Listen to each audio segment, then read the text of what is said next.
बिस्मिल्लाहिर्रहमानिर्रहीम। अस्सलाम वालेकुम नाज़रीन, मैं हूँ बहरीन सब्तैन। देख रहे हैं आप मेरा यूट्यूब चैनल और फेसबुक पेज। नाज़रीन, पहले आवाज़ के लिए मैं आपसे पेश की माज़रत कर लूँ क्योंकि मेरा फ़ोन ख़राब हो गया है। मैं दौरान सफ़र हूँ और सफ़र के दौरान मैं फ़ोन को ठीक नहीं करा पा रही और किसी और फ़ोन के साथ मेरा माइक सिस्टम जो है वो कनेक्ट नहीं हो रहा।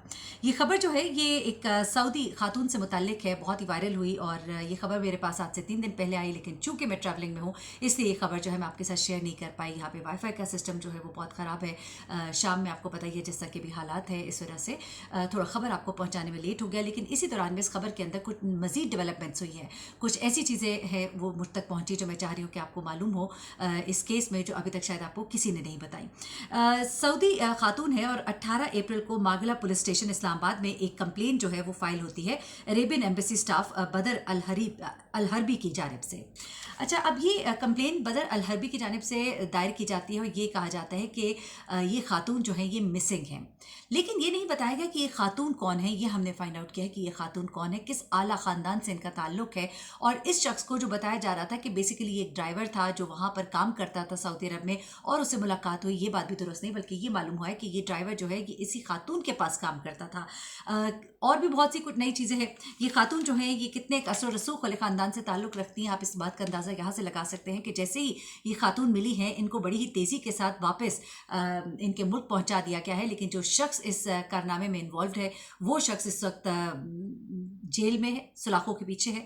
और न सिर्फ ये बल्कि उसके ऊपर बाकायदा तौर पर केस चलाया जा रहा है और ये कहा जा रहा है कि उसे बड़ी सख्त सज़ा भी दिलवाई जाएगी, ये मेक श्योर किया जाएगा।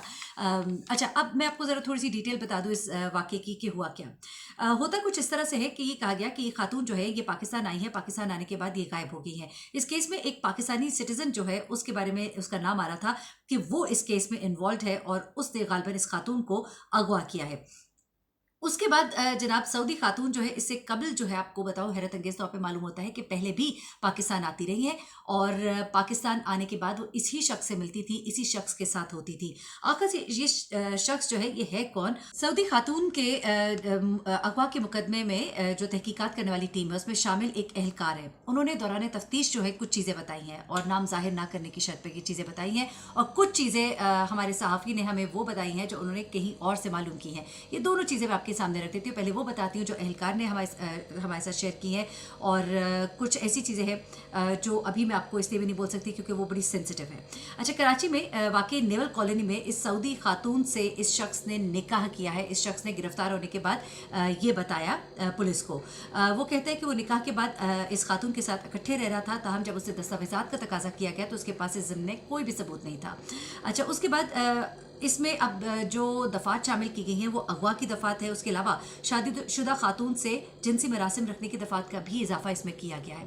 हैरत अंगेज़ तौर पर खातून को इस केस में कुछ भी नहीं कहा गया बल्कि उसको बड़े आराम से वापस भेज दिया गया। वहाँ पर भी उसके खिलाफ कोई मुकदमा दर्ज नहीं किया जाएगा क्योंकि इस खातून का ताल्लुक जो है एक मोतबर घराने से है।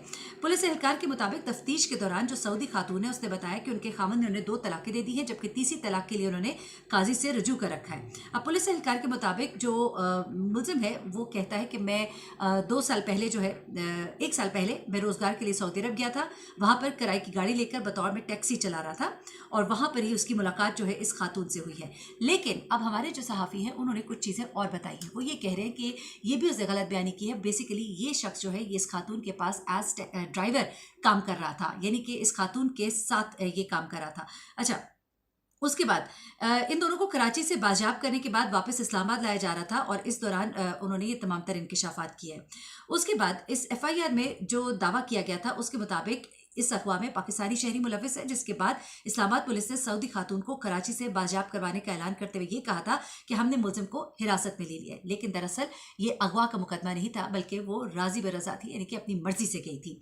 इस्लामाबाद पुलिस ने जो टीमें तश्कील दी थी वो इनको किस तरह से उन्होंने गिरफ्तार किया, किस तरह से पकड़ा, वो भी ज़रा मामला आपके साथ शेयर करूं। क्योंकि उन्होंने जाहिर सी बात है बड़े लेवल के ऊपर ये सारा काम हुआ, छोटे लेवल पे तो काम हुआ ही नहीं। इसलिए जैसे इन्हें इत्तला मौसूल हुई सऊदी सफ़ारत खाने की जानिब से, उसके बाद इस्लामाबाद के मुख्तलिफ इलाकों में नाकाबंदी की गई, लेकिन इससे उन्हें कोई कामयाबी नहीं मिली। उसके बाद मुलजिम और सऊदी खातून के ज़ेर इस्तेमाल जो मोबाइल फ़ोन्स हैं उनकी लोकेशन ट्रेस की गई क्योंकि उस मुलजिम का नाम तो दे दिया गया था। हर चंद घंटे के बाद ये लोकेशन जो है चेंज हो रही थी। फिर उसके बाद क्या होता है, 2 रोज के दौरान मोबाइल फोन पर सऊदी खातून और मुबैना जो अगवाकार है उसकी लोकेशन सूबा सिंध के शहर लाड़काना और फिर कराची में आ रही थी। अब कानूनी तकाज़ों को पूरा करने के लिए टीम को जब सिंध भेजा जाता है, वहां पे इन दोनों को फाइनली ट्रेस कर लिया जाता है। और ट्रेस भी कहाँ किया जाता है? कराची का एक गेस्ट हाउस होता है जहां पे ये दोनों ठहरे होते हैं। अब इस मुकदमे की जो तफ्तीशी टीम है उसके सरबराह एसपी सीआईए रुखसार मेहदी, उन्होंने बताया कि इन दोनों अफराद को मंगल की शाम को कराची से हिरासत में लिया गया, कानूनी कार्रवाई मुकम्मल की गई और फिर उसके बाद उनको इस्लामाबाद जो है वो पहुंचा दिया गया। अब जो इनके घर वाले हैं उनका भी बयान जो है वो सामने आया है और उन्होंने क्या चीज़ें बताई हैं ज़रा वो भी मैं आपको बता देती हूँ, क्योंकि उनके मुताबिक ये जो मुलजिम है ये इसका ताल्लुक मैं आपको बताती चलूँ कि खैबर पख्तूनख्वा का शहर है लोअर दीद से इसका ताल्लुक है। और लोअर दीद के जो पुलिस ऑफिसर है उन्होंने बताया कि इस्लामाबाद से सीआई के पुलिस अफसर 2 रोज़ पहले आए। उन्होंने कहा था कि लोअर दीद का शहरी के हमरा एक खातून जो है वो इलाके में आई हुई है। फिर मुकामी पुलिस से ताउन किया, रिश्तेदारों से जब बातचीत की तो पता लगा कि ये शख्स जो है इसकी उम्र तकरीबन 22 साल है, ये पहले से शादीशुदा है और ये खातून जो है ये भी पहले से शादीशुदा है और इनकी सबसे छोटी बेटी जो है वो 5 साल की है। अच्छा, अब क्या होता है जनाब कि ये शख्स इनकी जो फैमिली है ये कहती है कि ये खातून जो है ये पहले भी आई थी और हमने इनको समझा बुझा के वापस भेज दिया था, लेकिन उसके बाद ये दोबारा से अब यहाँ पर आई हैं तो हम इस मामले में बिल्कुल इन्वॉल्व नहीं है और हम इस मामले को बिल्कुल भी नहीं जानते और ये जो कुछ भी हुआ है हमारी नॉलेज के बगैर हुआ है। अलबत्ता उनकी तरफ से ये भी दरख्वास्त की गई, क्योंकि उनका जरगा भी ज़ाहिर सी बात है बैठा है इस मामले के ऊपर, और उनकी तरफ से ये दरख्वास्त की गई कि जितनी एक गलती इस खातून की है इतनी गलती जो है इस ड्राइवर की भी है, इस नौजवान की भी है, तो दोनों को बराबर की सज़ा मिलनी चाहिए। लेकिन होता क्या है कि इस शख्स को पकड़कर पुलिस ले जाती है, खातून को फ़ौरन ही रवाना कर दिया जाता है सऊदी अरब और इस खातून के हवाले से कोई भी किसी भी किस्म की कानूनी कार्रवाई जो है वो अमल में नहीं लाई जाती है। अब ये बात भी सामने आ रही है कि वहाँ जाकर भी सऊदी अरब में भी इस मामले के ऊपर कोई भी कार्रवाई जो है वो सामने नहीं लाई गई, कुछ भी नहीं हुआ, बड़ी खामोशी के साथ खातून को उसके घर पहुँचा दिया गया है। इसमें जो भी डिटेल्स आएंगी मैं आपके साथ ज़रूर शेयर करूँगी। ये शख्स जो है इसको अब ज़ाहिर सी बात है अदालत के सामने भी पेश होना है और तमाम कार्रवाइयों का सामना भी करना होगा। लेकिन इस खातून के हवाले से मैं आपको बताती चलूँ कि इस खातून के बारे में जो मुझे सहाफ़ी साहब हैं उन्होंने कुछ बातें शेयर की, हमारे एक बड़े अच्छे रिपोर्टर भाई हैं, उन्होंने ये बातें बताई हैं मुझे, जो मैं आपके सामने रख देती हूँ कि इनका ताल्लुक जो है शाही ख़ानदान से है, रॉयल फैमिली से है, आला ख़ानदान से इनका ताल्लुक है। गालबन अब मैं रॉयल फैमिली कह के ज़रा इसको ज़्यादा स्पेसिफिक कर दिया, लेकिन एक आला ख़ानदान से इनका ताल्लुक है। एक शेख की ये बीवी हैं और शेख साहब से इनकी बरी नहीं थी, लेकिन ये इनका क्लेम कि उनको तलाक दे दी गई है, ये बात जो है वो बिल्कुल गलत है, क्योंकि कोई इस तरह का कागज़ भी वो प्रोड्यूस करने में नाकाम रही, ना ही वो कोई इस किस्म की कोई तफसीलात जो है वो शेयर कर सकी, ना ही ये लोग अपना कोई निकाहनामा जो है वो शेयर कर सके। उसके अलावा ये खातून जो है इनकी अपने शौहर के साथ कोई इस तरह की नाचाकी नहीं थी कि जिसमें ये कहें कि बात तलाक तक पहुंची है। हाँ, अलबत्ता ये ज़रूर है कि उस शेख की ये कहा जा रहा है कि एक बीवी और भी है और ये जो है ये दूसरी बीवी है।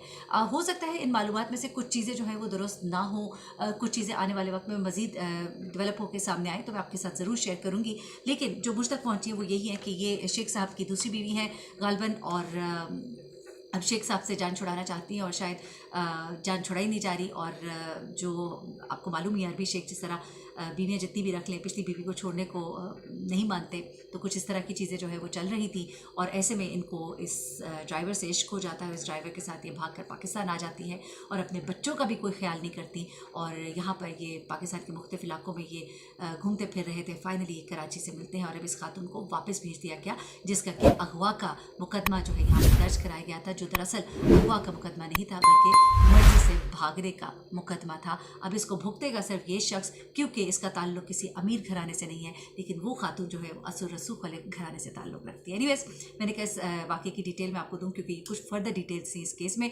बड़ी माज़रत, मुझे बार बार ज़रा पॉज भी करना पड़ा, वीडियो में थोड़ा सा ब्रेक भी आता रहा क्योंकि I am not used to this phone. इंशाल्लाह अभी सफ़र के दौरान कोशिश करूँगी मेरा फ़ोन दुरुस्त हो जाए तो फिर अपने फ़ोन से ही वीडियोज़ बनाऊँगी। अपना बहुत ख्याल रखिएगा, दुआ में याद रखिएगा। अल्लाह हाफ़िज़।